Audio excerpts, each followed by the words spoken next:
மேஷராசி அன்பர்களே, அஸ்வினி நட்சத்திரக்காரர்களுக்கு சந்திராஷ்டமம் இருக்கு. அதனால கொஞ்சம் கவனமா இருக்கணும். பணக்கொடுக்கல் வாங்கல் விஷயங்கள்ல கவனமா இருங்க. தேவையில்லாம பிஎல் அப்ளை பண்றது, பர்சனல் லோன் அப்ளை பண்றது, இந்த மாதிரி விஷயங்கள்லாம் கொஞ்சம் கேர்ஃபுல்லா இருக்கணும். சந்திராஷ்டம நாட்கள்ல தவிர்க்கிறது நல்லது. மாணவர்களை பொறுத்தவரையில் படிப்பில் கொஞ்சம் கான்சன்ட்ரேஷனோட இருங்க. தேவையில்லாத விஷயங்கள்ல மனசு அலைப்பாயிரதை ஸ்டாப் பண்ணுங்க. வண்டி வாகனங்களில் போகும்பொழுது கவனம் தேவை. வீண் விரயங்கள் சிலருக்கு வந்து சேரும். பிஸ்னஸை பொறுத்தவரையில் பார்த்தோம்னா, எஜுகேஷன் இன்ஸ்டிடியூஷன்ஸ் நடத்துபவர்களுக்கு, அதாவது காலேஜ், யூனிவர்சிட்டி, டீம் யூனிவர்சிட்டி நடத்துபவர்களுக்கெல்லாம் அனுகூலத்தை தரக்கூடிய ஒரு நாளாக இருக்கும்.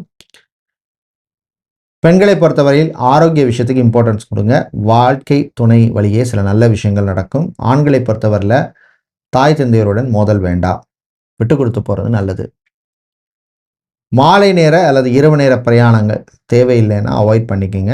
எமர்ஜென்சி டிராவலிங் மட்டும் வச்சுக்கோங்க. இது நீங்கள் நல்ல பலனை பெறுவதற்கு வழிபட வேண்டிய தெய்வ வழிபாடு சுதர்சனர் சக்கரத்தாழ்வார் வழிபாடு.